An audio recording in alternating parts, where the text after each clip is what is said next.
নমস্কার। কবি বীরেন্দ্র চট্টোপাধ্যায়ের রাস্তা কারো একার নয়। ধর্ম যখন বিজ্ঞানকে বলে রাস্তা ছাড়ো, বিজ্ঞান কি রাস্তা ছেড়ে দেয়? পোপের ভয়ে দেশান্তরী হয়েছিলেন লিওনার্দো দা ভিঞ্চি। সারা দিন একটা অন্ধকার ঘরের মধ্যে পায়চারি করতেন গ্যালিলিও গ্যালিলেই। তাকে পাহারা দেবার জন্য বসে থাকতো একজন ধর্মের পেয়াদা, যার চোখের পাতা বাতাসেও নড়ত না। বিজ্ঞান কি তখন থেমেছিল?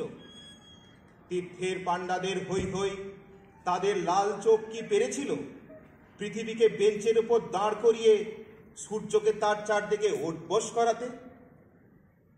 ধর্ম যতদিন দুঃখী মানুষকে বেঁচে থাকার সাহস দেয়, ততদিন রাস্তা নিয়ে কারো সঙ্গে তার ঝগড়া থাকে না। রাস্তা কারো একার নয়, বরং তাকেই একদিন রাস্তা ছাড়তে হয়, যা স্পর্ধা আকাশ ছুঁয়ে যায়।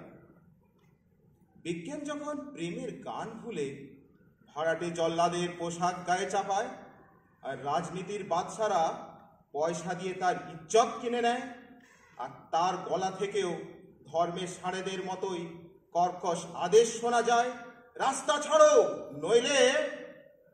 পৃথিবীর কালো সাদা হলুদ মানুষের গান, তাদের স্বপ্ন এক মুহূর্ত সেই চিৎকার শুনে থমকে তাকায়।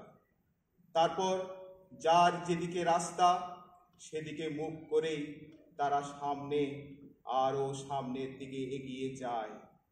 কেউ কারোকে রাস্তা ছেড়ে দেয় না, যতদিন এই পৃথিবীতে গান থাকে, গানের মানুষ থাকে, স্বপ্ন থাকে।